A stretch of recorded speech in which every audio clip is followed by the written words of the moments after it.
अब देखो यार, हम सुपर हीरो फैंस की दो अच्छी आदत होती है। अगर हमें कोई सिनेमैटिक यूनिवर्स पसंद आ गया और अगर आपने दिल से हमारे लिए कुछ अच्छा पकाया है तो हम उसे इतना प्यार दिखाएंगे कि वो $1 मिलियन कंपनी बन सकती है। लेकिन हम वही फैन भी हैं जिनके इमोशन के साथ खेलना या फिर हमें फॉर ग्रांटेड ले लिया जाता है तो हम उस पूरे सिनेमैटिक यूनिवर्स के टाइमलाइन को ही मिटा सकते हैं। DCEU और एंड गेम के बाद वाला MCU ये दो प्राइम एग्जाम्पल हैं। लेकिन अगर आपने शिद्दत से काम किया है और हमें अच्छा कंटेंट दिखाओगे तो वी सपोर्ट यू। दोस्तों, मार्वल ने बहुत सारी गलतियां की। सभी को यह बात aunt-man and the wasp Quantumania से ही पता चल गई थी, फिर भी उनके कानों पर जू नहीं रेंग रहे थे और कुछ ऐसा कर दिया that no one has ever expected. और ओजी कैप्टन अमेरिका और टोनी स्टार्क के रोल में दिख चुके रॉबर्ट डाउनी जूनियर फिर से वापस आ रहे हैं। फिल्म का नाम डूम्सडे है और इसकी डायरेक्शन की जिम्मेदारी वापस रूसो ब्रदर को दी गई है। अब देखो, मामला इंटरेस्टिंग इसलिए है कि उन्होंने इस चीज को एकदम कंफर्म कर दिया है कि एवेंजर्स डूम्सडे डायरेक्ट सीक्वल है एवेंजर्स एंड गेम का। दैट मीन जैसे कि हम अभी मार्वल की गलतियों के बारे में बात कर रहे थे, मार्वल ने भी वो बात समझ लिया और अब एंड गेम के बाद सारे मूवीज और टीवी शो को इग्नोर करते हुए एंड गेम से ही डायरेक्ट एक और फेज की शुरुआत कर रहे हैं। पर मैं ये न्यूज देने नहीं आया हूँ और सच पूछो तो मुझे ये न्यूज सुनकर ज्यादा अमेजिंग भी नहीं लगी थी। As a core MCU fan मैंने ऐसे बहुत सारे फैक्ट्स और थ्योरी आपके लिए लेकर आया हूँ जिससे ये प्रूव हो जाएगा कि मार्वल और केविन फाइगी बहुत सालों से ये प्लान कर रहे थे। आई मीन फर्स्ट एवेंजर्स के पहले से। मेरे पास ऐसे बहुत कमाल के थ्योरीज है जिसे एक एक करके मैं आपके सामने रखूंगा और थ्योरीज को सुन लेने के बाद आपका क्या रिएक्शन है उसके बारे में मुझे कमेंट्स में जरूर बताना। तो let's go.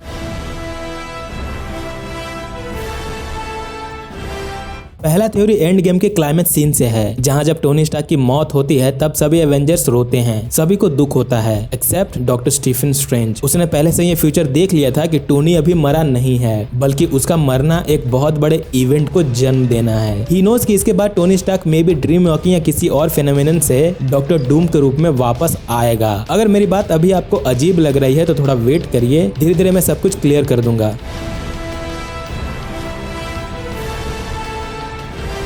Avengers age of Ultron के इस सीन में टोनी ने अपने मुंह से ये कन्फेस किया था कि उसे डर लग रहा है। उसने ये ग्लिम्स देखा है कि वो रीजन बनेगा पूरे एवेंजर्स के मौत का। और मैं वो आदमी हूँ जिसने एवेंजर्स को खत्म किया। मैंने सबकी मौत देखी थी निक, महसूस किया था पूरी दुनिया का खात्मा सब मेरी वजह से। अब सपोज करो कि जिस बंदे ने हमेशा से टीम को जोड़ना और दुनिया को बचाने का बात करता रहता है, उसने ये बोला था कि वो रीजन बनेगा उनके मौत का। ये कोई नॉर्मल कन्वर्सेशन तो नहीं है। डूम्सडे में RDJ का डॉक्टर डूम का रोल प्ले करना, कॉमिक्स में टोनी स्टार्क का एक बार डॉक्टर डूम बनना और मल्टीवर्स के वजह से इन्फिनिटी पॉसिबिलिटी के होने के कारण इट में भी पॉसिबल कि मार्वल ने बहुत पहले से ही इसका प्लान बना लिया था और इसका वन ऑफ द हिंट हमें एवेंजर्स एज ऑफ अल्ट्रॉन में मिला।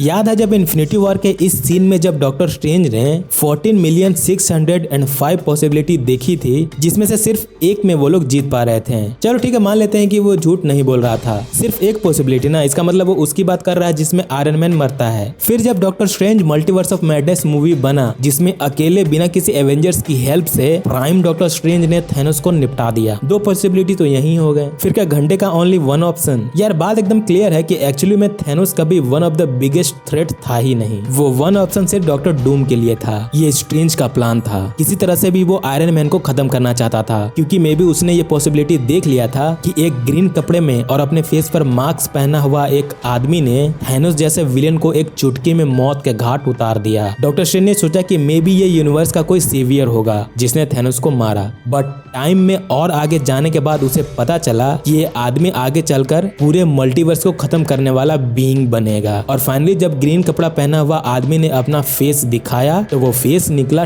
टोनी स्टार्क का। टोनी स्टार्क ही आगे चलकर डॉक्टर डूम बनेगा और पूरे मल्टीवर्स के लिए खतरा बनेगा। और इसलिए जब इन्फिनिटी वॉर में थैनोस टोनी को मारने वाला होता है तो अब डॉक्टर स्ट्रेंज टोनी का भरोसा जीतने के लिए अपने टाइम स्टोन को थैनोस को दे देता है। तब उसके एक इशारे से टोनी अपने मरने की डेस्टिनी को स्वीकार कर ले, जिससे थैनोस भी मारा जाए और डॉक्टर डूम भी। पर उसे क्या पता था कि डॉक्टर डूम वो अनहोनी है जिसे होने से कोई रोक नहीं सकता। मैं अभी भी बोल रहा हूँ दोस्तों कि प्लीज वीडियो में बने रहो, आगे सब कुछ क्लियर होगा।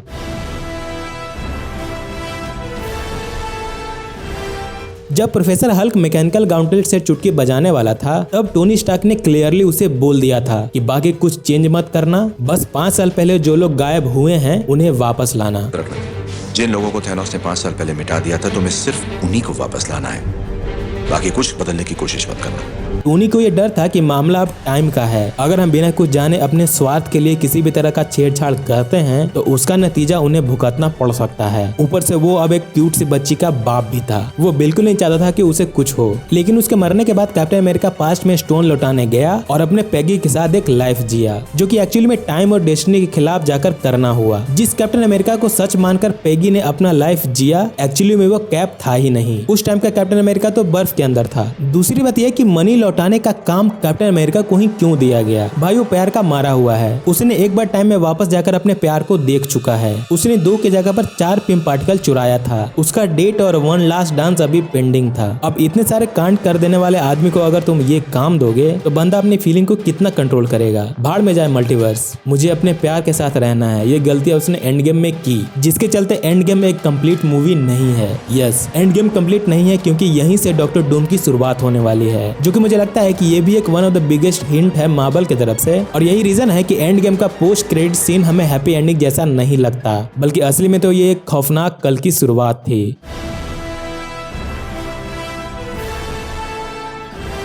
अब कैप्टन अमेरिका को लेकर बात कर रहे हैं तो उससे रिलेटेड एक और हिंट के बारे में बात कर लेते हैं। वो ये है कि कैप्टन अमेरिका ने सैम विल्सन को ही अपना शील्ड क्यों दिया। ये बात मुझे उस टाइम पे बहुत अजीब लगी थी। यार विंटर सोल्जर बचपन से ही कैप को जानता है, उसके बराबर का ताकत और हिम्मत रखता है, फिर भी शील्ड उसे नहीं मिली। तो देखो बात यह है कि ओल्ड कैप्टन अमेरिका एक्चुअली में डूम्सडे और सीक्रेट वॉर की पूरी इवेंट को जी कर यहाँ तक पहुंचा है। उसने डॉक्टर डूम वाले पूरे इवेंट को जी लिया है। उसे पता है कि सैम विल्सन आगे क्या करेगा। 2015 वाले सीक्रेट वॉर कॉमिक में सैम विल्सन ही एवेंजर्स को लीड करता है और उसी कॉमिक्स में यह भी मेंशन किया गया है कि Sam Wilson play as a main character जो हाइड्रा के साथ मिल चुके इविल कैप्टन अमेरिका के साथ फाइट करता है और एवेंजर्स को गाइड करता है। एंड गेम में हमने इस हिंट को नहीं समझा था, but it's all make sense now और इसीलिए old captain America Sam Wilson को ही चूज करता है।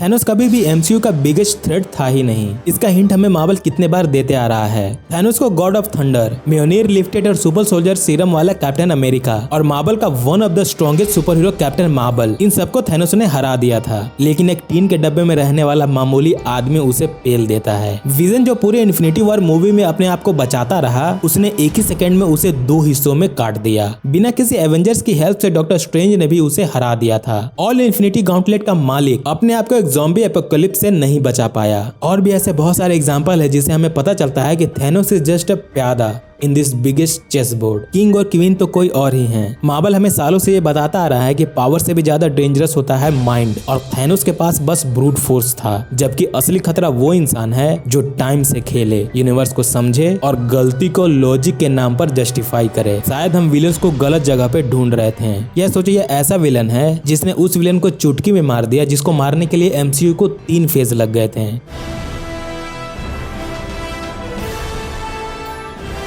अब ये वाला हिंट थोड़ा क्रेजी हो सकता है, इसलिए ध्यान से सुनो। बात यह है कि एमसीयू में जब पैगी लास्ट टाइम दिखाई गई थी तो ये कभी ये मेंशन नहीं करती है कि उसका हस्बैंड कौन था। लाइक इस सीन में हमें बस उसके बच्चों को ही दिखाया गया। Ant man and the wasp में पैगी हमें रिंग पहने हुए नजर आती है, मतलब उसने शादी तो की थी पर किससे। और हमें ये भी नहीं भूलना चाहिए कि अभी एवेंजर्स डूम्सडे में कैप्टन अमेरिका की वजह से जो होने वाला है उसमें पैगी का भी बहुत बड़ा हाथ है। इस सीन से हमें पता चलता है कि कैप्टन कभी भी पैगी को भूल ही नहीं पाया था। टाइम ट्रेवल करने पर कैप को पैगी दिखते भी हैं, जहां पर उसने खुद का फोटो पाया था। ये सब वही रीजन है जिसकी वजह से कैप्टन अमेरिका इन्फिनिटी स्टोन लौटाने के बाद वापस करंट टाइम में नहीं आ पाया और एक क्यूट से जूनियर कैप्टन अमेरिका को जन्म दे दिया, जिसकी वजह से इनकर्जन हो गए और डॉक्टर डूम आएगा।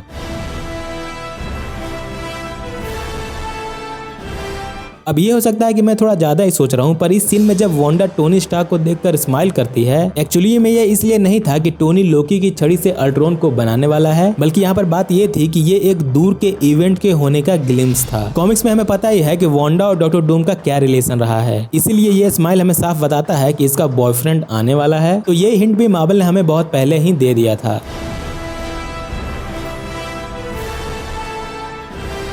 ये one of the most interesting hint हो सकता है। सोचो अगर टोनी स्टार्क हावर्ड स्टार्क का बायोलॉजिकल बेटा ही ना हो। मार्वल ने ये हिंट हमें एंड गेम में ही दे दिया था, जब 1970 के टाइम हाइस्ट में टोनी अपने फादर से मिलता है, जहाँ पर हावर्ड बोलता है कि मारिया प्रेग्नेंट है। और यहीं पे हम टोनी के चेहरे पे साफ कंफ्यूजन देख सकते हैं, क्योंकि एमसीयू के हिसाब से टोनी का बर्थ डेट मई 29, 1970 है। बट थ्योरीज के मुताबिक जिस टाइम पर वो लोग टाइम हाइस्ट करने गए थे वो टाइम था जुलाई 4, 1970। अब इस एग्जैक्ट डेट को कंफर्म कैसे करें, इसका हिंट भी हमें इसी सीन में दिख जाता है। जुलाई 4 एक्चुअली में अमेरिका का इंडिपेंडेंट डे है और इस टाइम पर हावर्ड स्टार्क यूएस गवर्नमेंट के लिए एक बहुत ही बड़ा इंपॉर्टेंट साइंटिस्ट था। बट इंडिपेंडेंट डे होने के बाद भी उसे काम पर आना पड़ा, इसीलिए हमें हावर्ड के हाथ में फ्लावर्स, शेवरक्रॉट और हॉलीडे के दिन काम पर आने के लिए उसे अप्रिशिएट किया गया। ये था इंडिपेंडेंट डे का क्लियर हिंट। और अगर ये जुलाई 4 है तो टोनी ऑलरेडी पैदा हो चुका होगा, इसीलिए मारिया का प्रेग्नेंट होना लॉजिकली गलत लगता है। कॉमिक्स में भी टोनी अडॉप्टेड था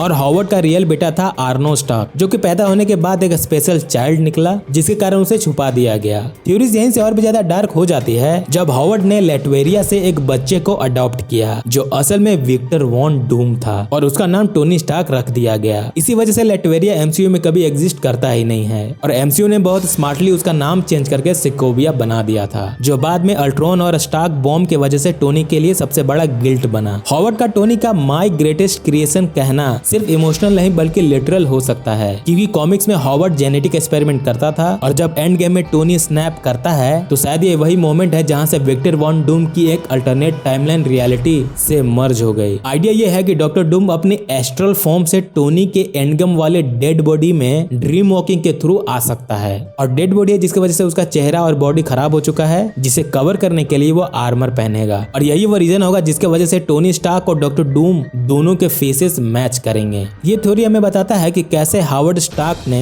किसी और के प्योर लाइफ को अपने हिसाब से यूज किया और जो लाइफ वो बच्चा अपने बॉडी में अपनी पहचान के साथ जी सकता था उसकी जगह उसने टोनी स्टार्क की लाइफ जी। इस थ्योरी से हमें यह भी पता चलता है कि थैनोस के मरने की वजह से टाइटल एंड गेम नहीं था, बल्कि टोनी स्टार्क का मरना ही एंड गेम था, जहां से डॉक्टर डूम की ओरिजिन स्टार्ट होगी। और मार्वल शायद सालों से हमें इसका सच धीरे धीरे दिखाता आ रहा था।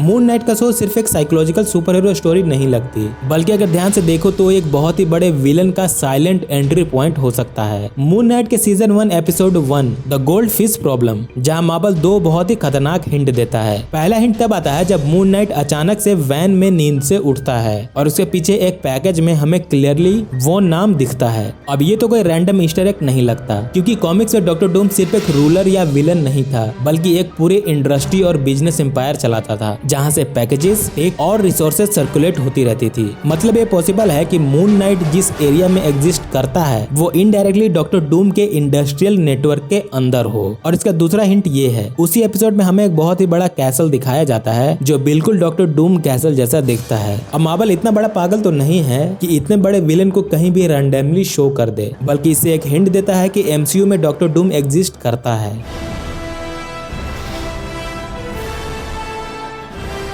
इन एवेंजर्स के पोस्टर को ध्यान से देखो, सिर्फ कैरेक्टर पर नहीं टाइटल के डिजाइन पे फोकस करो, क्योंकि मार्वल कभी भी फॉन्ट या लोगो रैंडमली डिजाइन नहीं करता। हर एवेंजर्स मूवी में एक साइलेंट पैटर्न छुपा हुआ है और वो पैटर्न है ए का सर्कल, जहां एवेंजर्स जीतते हैं। जिस टाइटल में ए के अंदर प्रॉपर राउंडेड सर्कल होता है, जैसे कि the Avengers, Avengers age of Ultron और एंड गेम, ये सर्कल यूनिटी, कंप्लीशन और कंट्रोल को रिप्रेजेंट करता है। लेकिन जहां एवेंजर्स हारते हैं वहां ये सर्कल टूटा हुआ या मिसिंग होता है। सबसे क्लियर एग्जांपल है एवेंजर्स इन्फिनिटी वॉर, वहां ए इनकम्प्लीट है और रिजल्ट हमने देखा था, लॉस, स्नैप और फेलियर। अब असली डर यहीं से शुरू होता है। एवेंजर्स डूम्सडे के लोगो में ए फिर से कंप्लीट सर्कल के साथ दिखाया जा रहा है, जो हिंट दे सकता है कि एवेंजर्स शायद जीत सकते हैं या फिर फाइट में उनका थोड़ा बहुत कंट्रोल हो सकता है। लेकिन जैसे ही नजर एवेंजर्स सीक्रेट्स वॉर पे जाती है वहां ए का सर्कल गायब है। इसका मतलब ये है कि डूम्सडे में एवेंजर्स सिर्फ टेम्परेरी विन कर सकते हैं और सीक्रेट्स वॉर में एवेंजर्स सिर्फ हारेंगे ही नहीं बल्कि पूरा गेम ही चेंज हो जाएगा। इस लोगों के हिंट से मार्वल हमें शायद पहले से ही वार्न कर रहा है कि डूम्सडे में एवेंजर्स के पास कुछ होप होगी, पर सीक्रेट वॉर में उनकी हार एकदम निश्चित है। प्लस इससे यह भी हिंट मिलता है जिसके होने के चांसेस मुझे 99% लग रहे हैं, वो ये है कि एवेंजर्स सीक्रेट वॉर के पार्ट 2 या मे बी पार्ट 3 आ सकते हैं। So let's hope and pray. तो दोस्तों ये था मेरी तरफ से कुछ हिंट्स और पॉसिबिलिटी कि टोनी स्टार्क ही डॉक्टर डूम है। बाकी आपको अगर इन थ्योरीज के अलावा और भी कुछ पता है या फिर इन थ्योरीज में आपको कुछ गलती लग रही है तो उसके बारे में मुझे कमेंट्स में जरूर बताएं। बाकी वीडियो आपको कैसे लगी लाइक और डिसलाइक करके जरूर बताएं, और मेरे लिए कुछ सजेशन है तो वो भी कमेंट सेक्शन में कर सकते हैं। सीक्रेट वॉर 1984 की कंप्लीट कॉमिक्स के बारे में जानने के लिए इन वीडियो पर क्लिक करें और हमारे बाकी के वीडियोस को भी एंजॉय करने के लिए चैनल पर विजिट जरूर करें। दिस इज पॉप कल्चर कीड़ा साइनिंग आउट।